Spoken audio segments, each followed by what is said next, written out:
Even after his passing, a Western Minnesota veteran is having a big impact on others. 34-year-old Derek DuHoux died last week, 9 days after the crop dusting plane he was flying crashed near the town of Clara City. But as John Lordson shows us, Derek's memory lives on in more ways than one. You don't realize the impact your children make on people's lives until tragedy happens. At a young age, Derek DuHoux knew two things. He wanted to be a pilot and he wanted to be in the military. Always, ever since he was little. He was talking about it already in kindergarten. Derek, whose nickname was Hootie, even missed his senior prom because of military training. So one of his best friends attached Derek's picture to his tuxedo. He was awarded numerous military medals and flew Apache helicopters in Afghanistan.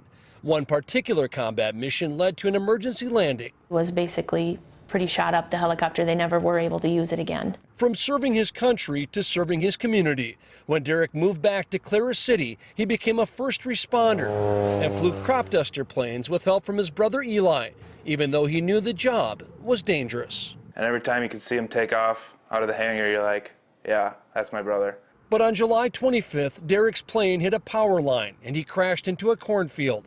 9 days later, the decorated veteran died from his injuries. Derek knew the job was dangerous, but flying was his passion, and his family says he just couldn't see himself doing anything else. We always would say that. He said, if something happens to me over, if I'm deployed or anything, he said, just know that, I died doing something I loved. I was telling some of my friends, I said, it's weird how a power line can take him out and not over in Afghanistan. Still, in many ways, Derek lives on. He was an organ donor, and so far 4 of his major organs are already helping other people. This community has surrounded us with so much love. We just want people to remember him as a small-town hero, because he really was. In Clara City, John Lordson, WCCO News. Derek's family wants to thank the entire town of Clara City and everyone who has reached out to them. The local hardware store is giving away green porch lights to anyone who makes a donation to the military.